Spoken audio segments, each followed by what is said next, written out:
ሰላም ጤና ይስጥልኝ እንደምን ቆያችሁ ከቻናሉን የሚተላለፈላችሁ የዜና ሰዓታችን ላይ ትገኛላችሁ ከሀገር ውስጥና ከውጭ እንዲሁ ቢዝነስ ዘገባዎችን ጨምሮ ወደ እናንተ እናደርሳለን ዜናዎችን እየመራው አብራችሁ ቆይታ ማድረገው ነው ፍራታ ጥላውን መልካም ቆይታ በኢትዮጵያና በተርኪ መካከል ያለው የንግድ ልውውጥ ለማሳደግ መስማማታቸውን ጠቅላይ ሚኒስትር ዶክተር አብይ አህመድ ገለጹ ጠቅላይ ሚኒስትሩ እንደተናገሩት በኢትዮጵያና በተርኪ መካከል ያለው የንግድ ልውውጥ ቢያንስ ወደ $1 ቢሊዮን እና ከዚያ በላይ ማደግ እንዳለበት ከተርኪ ፕሬዝዳንት ረሲብ ጣይብ ኤርዶጋን ጋር ተስማምተዋል የንግድ ግንኙነቱ በተወሰኑ ምርቶች ላይ ብቻ ሳይወሰን የተለያዩ የቢዝነስ ዘርፎችን እንዲያካትት ስምምነት ላይ የተደረሰ ሲሆን በተጨማሪም ታዋቂ የቱርክ ኩባንያዎች በኢትዮጵያ ኢንቨስት በማድረግ ለሀገር ውስጥና ለጠቅላላው የአፍሪካ ገበያ የሚሆኑ ምርቶችን እንዲያመርቱና ኤክስፖርት እንዲያደርጉ ድጋፍ ለማድረግ ተስማምተዋል ኢትዮጵያ የባህር በር ጥያቄዋን እንድታሳካ ተርኪ ድጋፍ ታደርጋለች ሲሉ የተርኪ ፕሬዝዳንት ረሲብ ጣይብ ኤርዶጋን ተናገሩ ለዝርዝሩ አማሩ ገብሩ ጠቅላይ ሚኒስትር አብይ አህመድ የተርኪው ፕሬዝዳንት ረሲብ ጣይብ ኤርዶጋን ጋር ባደረጉት ውይይት ኢትዮጵያ የባህር በር ባለቤት እንድትሆን ተርኪ አስፈላጊውን የዲፕሎማሲ ጫናና ድጋፍ እንድታደርግ ስምምነት ላይ መደረሱ ታውቋል 130 ሚሊዮን ህዝብ ያለው ሀገር የባህር በር አጥቶ መኖሩ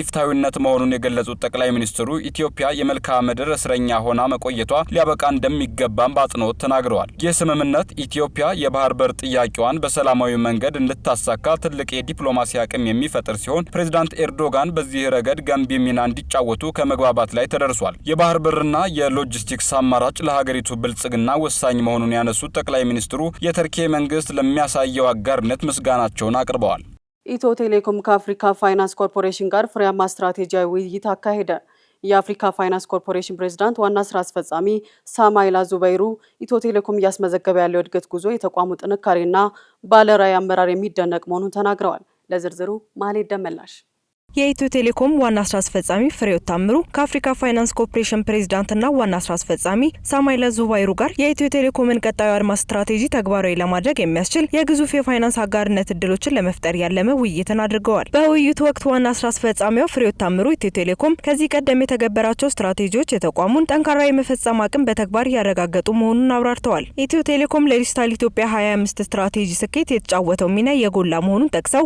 አዲሱ የ2028 ስትራቴጂም ከሀገራዊ የዲጂታል ኢትዮጵያ 2030 ጋር ሙሉ በሙሉ የተጣጣመ መሆኑን ገልጸዋል። ኢትዮ ቴሌኮም ከሀገር ውስጥ ገበያ ባለፈው አገልግሎቶችን በቀጠናው በማስፋፋት ለአፍሪካ ዲጂታል ትራንስፎርሜሽን ጉዞ ትልቅ ትርጉም ያለው አስተዋጽኦ የማበርከት ስትራቴጂካዊ ፍላጎት እንዳለውም አብራርተዋል። ይህንን ግዙፍ ራዕዩን ለማድረግ የሚያስችል ጠንካራና የረጅም ጊዜ የፋይናንስ አጋርነት አስፈላጊ መሆኑን ዋና ስራ አስፈጻሚው አጽንኦት ሰጥተዋል። የአፍሪካ ፋይናንስ ኮርፖሬሽን ፕሬዝዳንትና ዋና ስራ አስፈጻሚ ሳማይላ ዙባይሩ በበኩላቸው ኢትዮ ቴሌኮም እያስመዘገበ ያለው የእድገት ጉዞ የተቋሙ ጥንካሬና ባለራዕይ አመራር የሚደነቅ መሆኑን ገልጸዋል። ሚስተር ሳማይላ ዙባይሩ አክለውም ይህንን የለውጥ ጉዞ በጋራ እናፋጥነው በሚል ኢትዮ ቴሌኮም በመላው አፍሪካ የዲጂታል ተደራሽነትን ፈጠራንና የኢኮኖሚ እድሎችን ለማስፋፋት ለያዘው ተልዕኮ ኮርፖሬሽኑን ንቁ ስትራቴጂክ አጋር ሆኖ ለመስራት ዝግጁ መሆኑን አመላክተዋል። በኢትዮጵያ ተግባራዊ የተደረገው የማክሮ ኢኮኖሚ ማሻሻያ ፖሊሲ ለሀገሪቱ ኢኮኖሚ መዋቅራዊ ለውጥ ወሳኝ ምዕራፍ መሆኑን የምስራቅና የደቡብ አፍሪካ ንግድ ልማት ባንክ ገለጸ ለዝርዝሩ አማሩ ገብሩ የምስራቅና የደቡብ አፍሪካ ንግድና ልማት ባንክ ግሩፕ ፕሬዝዳንት አድማሱ ታደሰ እንደገለጹት መንግስት የወሰደው የኢኮኖሚ ሪፎርም እርምጃ የሀገሪቱን የፋይናንስ ተቋማት በአፍሪካ ደረጃ ተወዳዳሪ ማድረግ የሚያስችል መሆኑን ገልጿል። በኢትዮጵያ እየታየ ያለው የኢኮኖሚ መነቃቃት ለአፍሪካ የፋይናንስ ትስስር ቅንጅት ወሳኝ መሆኑንም ጠቁመዋል። ማሻሻያው የውጭ ቀጥታ ኢንቨስትመንትን በመሳብና ምርትና ምርታማነትን በማሳደግ በኩል የጎላ ሚና አለው። አሁን ላይ የኢትዮጵያን ባንኮች ጨምሮ በአፍሪካ ያሉ ባንኮች አቅም እያደገ መምጣቱን አስታውሰው ይህን የበለጠ ማጠናከር አህጉሪቱ የራሷን ትልቅ ተቋም መገንባት አለባት ብለዋል። በአፍሪካ ያሉ ባንኮችና የፋይናንስ ተቋማት በቅንጅት በመስራት ለአህጉሪቱ ኢኮኖሚያዊ እድገት ላይ የበኩላቸውን እንዲወጡ በቅንጅት ሊሰሩ እንደሚገባም አስገንዝበዋል። በአሁኑ ወቅት የአፍሪካ ባንኮች አቅም እያደገ መምጣቱን የጠቀሱት ፕሬዝዳንቱ ለአብነትም የምስራቅና ደቡባዊ አፍሪካ ንግድና ልማት ባንክ ካፒታል ከ$10 ቢሊዮን በላይ መድረሱን ጠቁመዋል ሲል የኢዜአ ዘገባ ያመላክታል። ኢትዮጵያ በመድኃኒት ጥራት ቁጥጥር ስርዓት የዓለም ጤና ድርጅት መመዘኛን በማሟላት ከምስራቅ አፍሪካ የልማት በይነ መንግስታት ኢጋድ 3ኛ ደረጃ የሚያስቀምጣትን የብቃት ማረጋገጫ ማግኘቷን የኢትዮጵያ መድኃኒት ቁጥጥር ባለስልጣን አስታወቀ።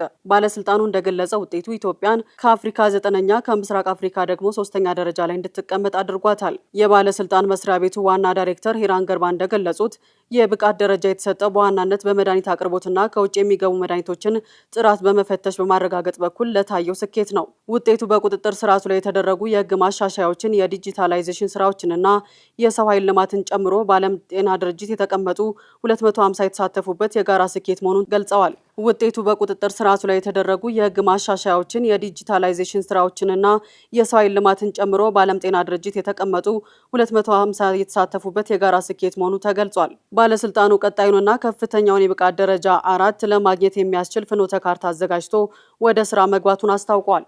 የኢትዮጵያ የግብርና ምርታማነት ስኬት አህጉራዊ ምግብ ሉዓላዊነትን ለማረጋገጥ ትምህርት የሚቀሰምበት መሆኑ የአፍሪካ አረንጓዴ አብዮት ጥምረት ገለጸ። የአፍሪካ አረንጓዴ አብዮት ጥምረት ፕሬዝዳንት አሊስ ሩዌዝ እንደተናገሩት ኢትዮጵያ በግብርና ዘርፍ የምግብ ሉዓላዊነትን ማረጋገጥ የሚያስችል ውጤት እያስመዘገበች ነው። ለዝርዝሩ ጸጋነሽ ተሰማ። እንደ አሊስ አዌሳ በተለይም በስንዴና በተለያዩ የሰብል አይነቶች የተመዘገቡ ተጨባጭ ውጤቶች የግብርና ዘርፍ በሀገሪቱ የኢኮኖሚ እድገት ላይ ወሳኝ ሚና እንዲወጣ ያስቻሉ መሆናቸውን ጠቁመዋል። የሰብል ምርታማነትን ለማሻሻል በውሃና የአፈር ለምነት ጥበቃ እንዲሁም በደን ልማት የተከናወኑ ተግባራት አስደናቂ መሆናቸውን አንስተዋል። ይህም የግብርና ስርዓትን በማሻሻል ከእርሻ እስከ ጉርሻ ያለውን የእሴት ሰንሰለት ማስተሳሰር ያስቻለ አቅም እንዲፈጥር ያደረገ መሆኑን አብራርተዋል። የኢትዮጵያ ግብርና ምርታማነት ውጤቶች የአፍሪካን ሁለንተናዊ የምግብ ሉዓላዊነትን በማረጋገጥ የግብርና ምርቶችን ለገበያ የምታቀርብ አህጉር በመፍጠር ትምህርት የሚቀስምበት ነው ብለዋል። የአፍሪካ አረንጓዴ አብዮት ጥምረት የአርሶ አደሮችን የሰብል ምርታማነት አቅም በማሳደግ የግብዓትና የገበያ ትስስር እድል ለመፍጠር በትብብር እየሰራ እንደሚገኝ ገልጸዋል። በየዓመቱ የካቲት 12 ቀን ታስቦ የሚውለው የሰማዕታት ቀን በነገው ዕለት ለ89ኛ ጊዜ ታስቦ ይውላል። በ1988 የአድዋ ሽንፈትን ለመበቀል ከ40 ዓመት ዝግጅት በኋላ ኢትዮጵያን የወረረው የጣሊያን ጦር መሪዎችን ለመግደል በተፈጸመው ጥቃት ምክንያት ከ30 ሺህ በላይ ኢትዮጵያውያን በግፍ የተገደሉበት ቀን በየዓመቱ ታስቦ ይውላል። ይኸው የመታሰቢያ ቀን ነገ የካቲት 12 ቀን 2018 ዓ.ም ለ89ኛ ጊዜ 6 ኪሎ በሚገኘው የካቲት 12 የመታሰቢያ ሐውልት በሚዘጋጀው ስነ ስርዓት ታስቦ ይውላል። ቀኑ የኢትዮጵያውያንን ጽናት፣ ሀገራዊ አንድነት፣ መስዋዕትነትና ለነጻነት ያላቸውን የማይናወጥ ቁርጠኝነት የሚያስታውስ ታሪካዊ ነው። በ6 ኪሎ በሚገኘው የካቲት 12 መታሰቢያ ሐውልት የሚከናወነው ስነ ስርዓትም ለእነዚህ ሰማዕታት የሚገባውን ክብር ለመስጠት ትልቅ ትርጉም አለው። እየተከታተላችሁ የምትገኙት ከቻናሏን የሚተላለፍላችሁን የዜና ሰዓታችን ነው። አሁን ደግሞ ከውጭ ወዳገኘናቸው መረጃዎች አልፋለሁ። የምልክት ቋንቋን ከ100 ሚሊ ሰከንዶች ባነሰ ጊዜ ውስጥ ወደ ንግግርና ጽሑፍ የሚቀይር የሰው ሰራሽ ሞዴል መሰራቱ ተነገረ።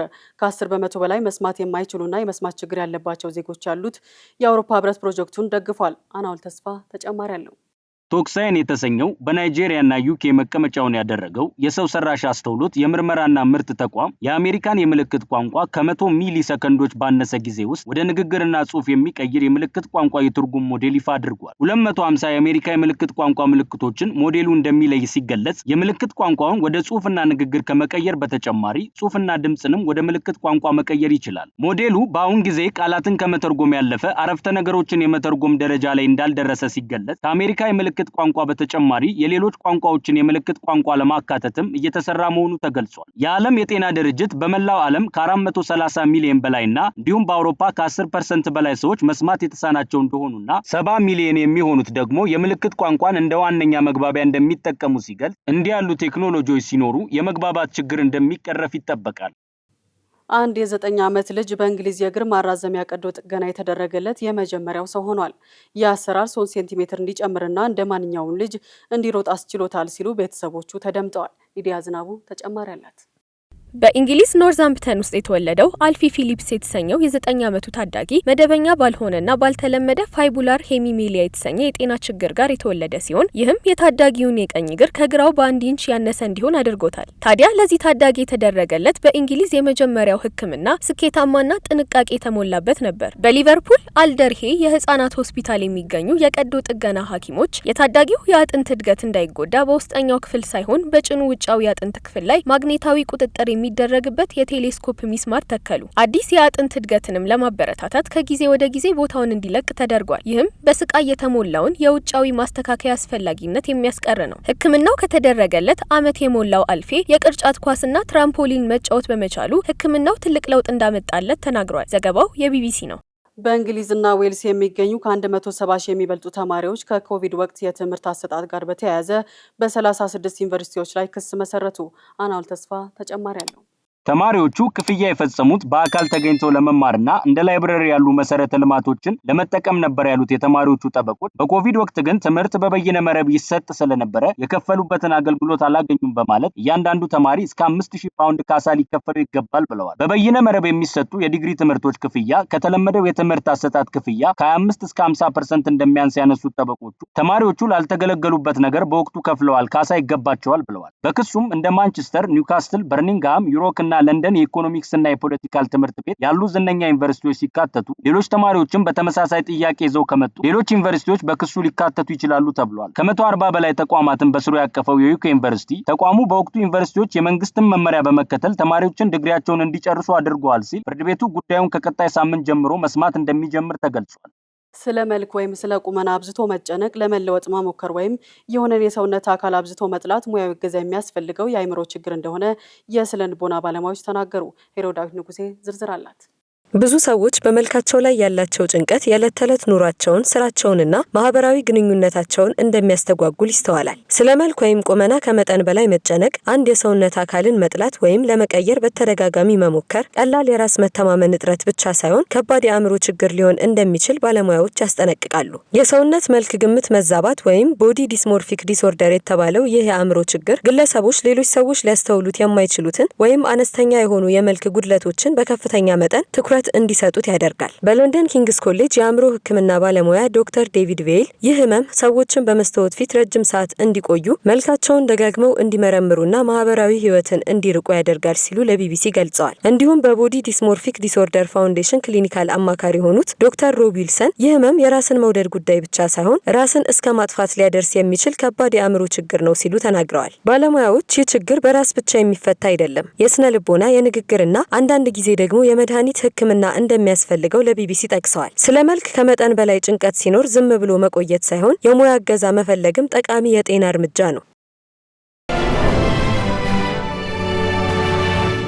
ሳምንቱን በታሪክ የምንቀኝበት ሰዓታችን ላይ ትገኛላችሁ። እንደ አውሮፓውያን አቆጣጠር የካቲት 18 1930 በቀዝቃዛው አሪዞና የካንሳስ እርሻ ውስጥ የሚሰራው የ4 ዓመት ወጣት ሁለት ብልጭ ድርግም የሚሉ የፎቶግራፍ ሳህኖችን በመጠቀም በፀሐይ ስርዓት ጠርዝ ላይ ያለች ትንሽና ተንቀሳቃሽ ፕሉቶ የተሰኘች ፕላኔትን ያገኘበት ቀን ነው። ሊዲያ ዝናቡ ዝርዝሩን ታቀርበዋለች።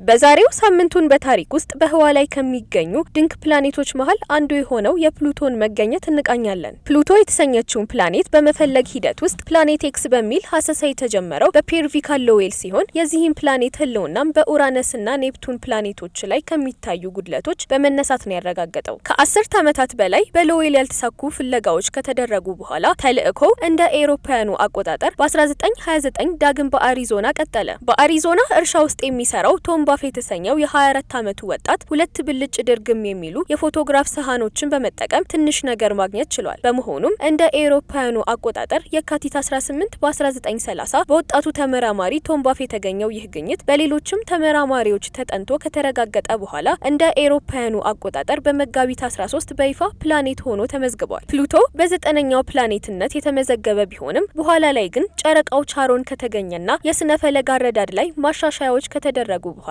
በ1978 ፕሉቶ በድጋሚ ግምገማ ተደርጎበታል። በመሆኑም እንደ ኤሮፓያኑ አቆጣጠር በነሐሴ 2006 ዓለም አቀፉ የስነ ፈለግ ህብረት ከኔፕቱን ጋር ተደራራቢ የሆነ ሞላላ ምህዋር በመያዙና አዲሱን የፕላኔትነት መስፈርት ባለማሟላቱ ድዋርፍ ፕላኔት ወይም ድንክ ፕላኔት ውስጥ ሊካተት ችሏል። ከቢዝነስ ወዳገኘናቸው መረጃዎች አልፋለሁ። በ2018 በጀት ዓመት ባለፉት 6 ወራት ምርትን በሀገር ውስጥ በመተካት 3.4 ቢሊዮን ዶላር ማዳን መቻሉን የኢንዱስትሪ ሚኒስቴር አስታወቀ። ለእነዚህና ሌሎች የቢዝነስ ዘገባዎች ማለት ደመላሽ።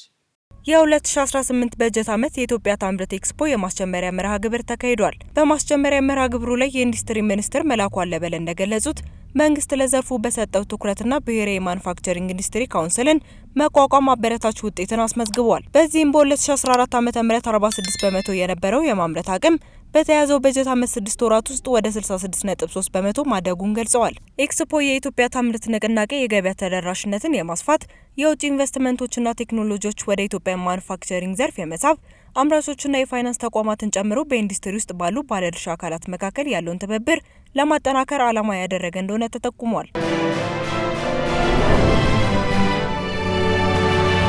የኢትዮጵያ ብሔራዊ ባንክ ለገንዘብ ፖሊሲ ኮሚቴ 2 የውጭ አባላትን ሾመ። ሹመቱ የተሰጠው በባንኩ ገዢ አቅራቢነትና በብሔራዊ ባንክ የዳይሬክተሮች ቦርድ ይሁንታ ሲያገኝ አፈጻጸሙም በኢትዮጵያ ብሔራዊ ባንክ የተሻሻለ አዋጅ መሰረት መሆኑም ተገልጿል። እነዚህ አዲስ ተሿሚዎች በማክሮ ኢኮኖሚ ትንተናና ፖሊሲ ቀረጻ ላይ ከፍተኛ የትምህርት ዝግጅትና ሰፊ የስራ ልምድ ያላቸው መሆናቸውም ተመላክቷል። የውጭ አባላቱ ወደ ኮሚቴው መቀላቀል የኮሚቴውን የመተንተን አቅም እንደሚያጠናክረውና ቦርዱ በማስረጃ ላይ የተመሰረቱ የገንዘብ ፖሊሲ ውሳኔዎችን እንዲያሳልፍ ከፍተኛ እገዛ እንደሚያደርግ ታምኖበታል። የኢትዮጵያ ነዳጅና ኢነርጂ ባለስልጣን ከነዳጅ ስርጭት ጋር ተያይዞ የሚታዩ ቅሬታዎችን ለመፍታትና ህገወጥነትን ለመቆጣጠር ያስችላል በሚል አዲስ የነዳጅ አከፋፋይ ኩባንያዎች የገበያ ድርሻ ድልድልን ይፋ አደረገ። ባለስልጣኑ ባወጣው መረጃ ከሚያዝያ 2017 ዓ.ም ጀምሮ በስራ ላይ የነበረው አሰራር በነዳጅ ተደራሽነት ላይ ከፍተኛ ቅሬታ ሲነሳበት የቆየ በመሆኑ ለህገወጥ አሰራርና በማደያዎች መካከል የጭነት አድሏዊ አሰራር እንዲፈጠር መንገድ በመክፈቱ እንዲሁም ለነዳጅ ስርጭትና ቁጥጥር ስራ አመቺ ባለመሆኑ አዲሱ አሰራር አስፈላጊ ሆኗል ተብሏል። ባለስልጣኑ አዲሱ የገበያ ድርሻ ዝግጅት የየአካባቢው ኢኮኖሚያዊና ማህበራዊ እንቅስቃሴን፣ የማደያዎች ብዛትና የነዳጅ መያዝ አቅምን፣ የመቅጃ ብዛትና የኮታ አካባቢዎችን ሳይጨምር ከኮታ ውጭ ያሉ ማደያዎችንና ቀጥታ ተጠቃሚዎችን ያካተተ ነው ብሏል።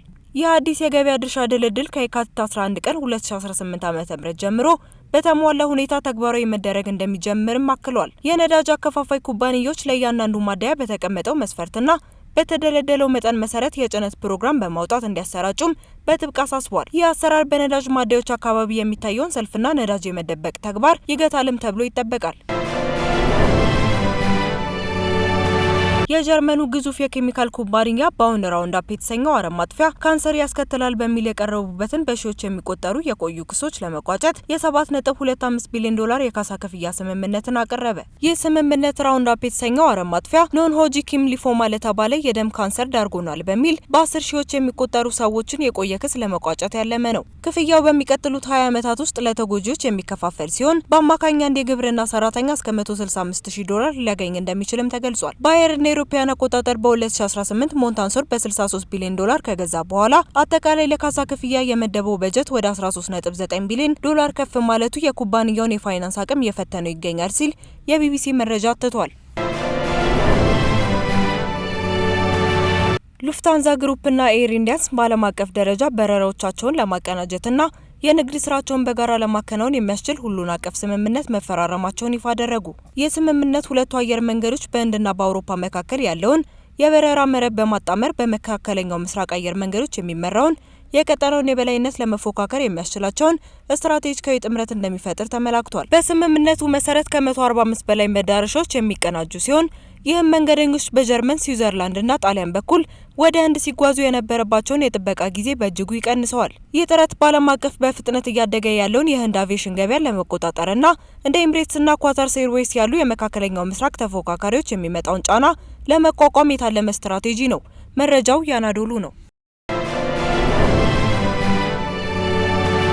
የፕሬዝዳንት ትራምፕ አስተዳደር በውጭ ሀገር ብረትና አልሙኒየም ምርቶች ላይ የተጣለውን የ50 በመቶ የታሪፍ መጠን ሳይቀንስ የአሜሪካ ኩባንያዎችን የስራ ጫና የሚቀንሱ ቴክኒካዊ ማሻሻያዎችን ለማድረግ ዝግጁ መሆኑን የአሜሪካ የንግድ ተወካይ ጄምሰን ግሪር አስታወቁ።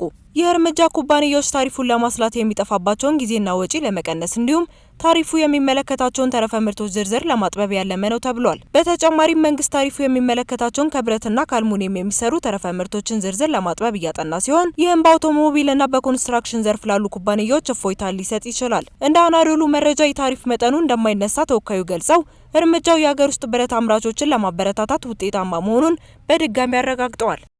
ስትከታተሉ የቆያችሁት ከቻናሏን የሚተላለፍላችሁን የዜና ሰዓታችንን ነበረ። ዜናዎቹን እየመራው አብሬያችሁ ቆይታ ያደረኩት እኔ ኤፍራታ ጥላሁን ነበርኩኝ። ሌሎች የቻናሏን ፕሮግራሞች ይቀጥላሉ። መልካም ጊዜ